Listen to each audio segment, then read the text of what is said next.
جب قیامت کا دن ہوگا نا تو جس کو اللہ تعالیٰ نے دنیا کے اندر آزمائشیں دی ہوگی، مصیبتیں دی ہوگی، تکلیفیں دی ہوگی، بیماری کے اندر مبتلا رکھا ہوگا، کل قیامت کے دن اللہ رب العالمین ان کو اجر و ثواب عطا فرمائے گا، اور اتنا اجر و ثواب اللہ عطا فرمائے گا، اور وہ لوگ جو دنیا کے اندر سکون کے ساتھ رہے تھے، آسائشوں کے ساتھ رہے تھے، کوئی آزمائش ان پر نہیں آئی تھی، قیامت کے دن اللہ کی بارگاہ میں آپ کریں گے، مولا کاش کہ دنیا کے اندر ہماری جسموں سے کینچیوں کے ساتھ کھالیں اتار لی جاتی، جو صبر جو اجر ان کو ملے گا جن کو دنیا کے اندر آزمائشوں کا سامنا کرنا پڑا، مصیبتوں کا سامنا کرنا پڑا، اور جن کو مصیبتیں نہیں آئی وہی خواہش کریں گے ان کا اجر دیکھ کر کہیں گے مولا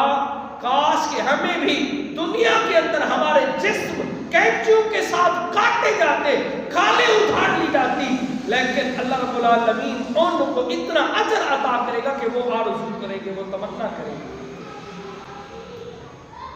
ایک ہوتا ہے بندہ بیمار ہوتا ہے، آزمائش آتی ہے، اچھا بیمار کی پھر تیمار داری بھی ہوتی ہے، عیادت بھی ہوتی ہے۔ حضرت علی المرتضیٰ کرم اللہ وجہہ الکریم آپ فرماتے ہیں کہ میں نے سنا رسول اللہ صلی اللہ تعالی علیہ وسلم نے ارشاد فرمایا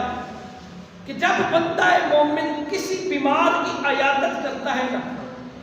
تو وہ صبح کو بیمار کی عیادت کرنے جاتا ہے تو غیب سے آواز آتی ہے، ندا دی جاتی ہے،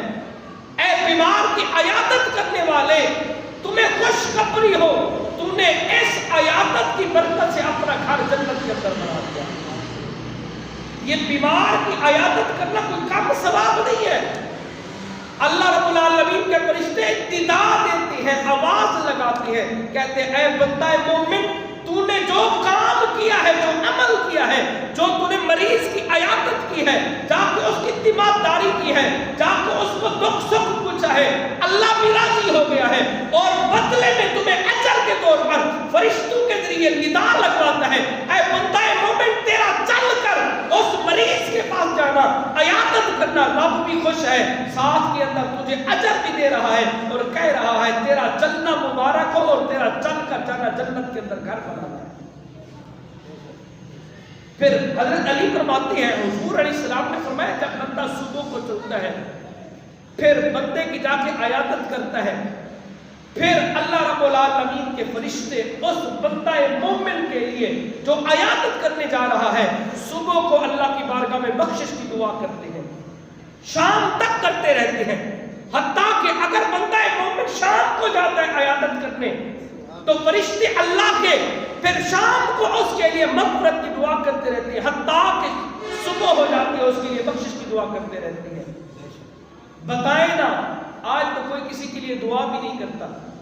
اگر کسی کو اچھا مال مل جائے، گاڑی مل جائے تو حسد کرتے ہیں لوگ، تو ذرا بتائیں کیا اس سے بڑھ کر اور انعام کیا ہو سکتا ہے کہ رب کے فرشتے ہمارے لیے بخشش کی دعا کریں؟ کیوں نہ ہم وہ کام کریں جس کے لیے اللہ بھی راضی ہو، اللہ کا حبیب بھی راضی ہو،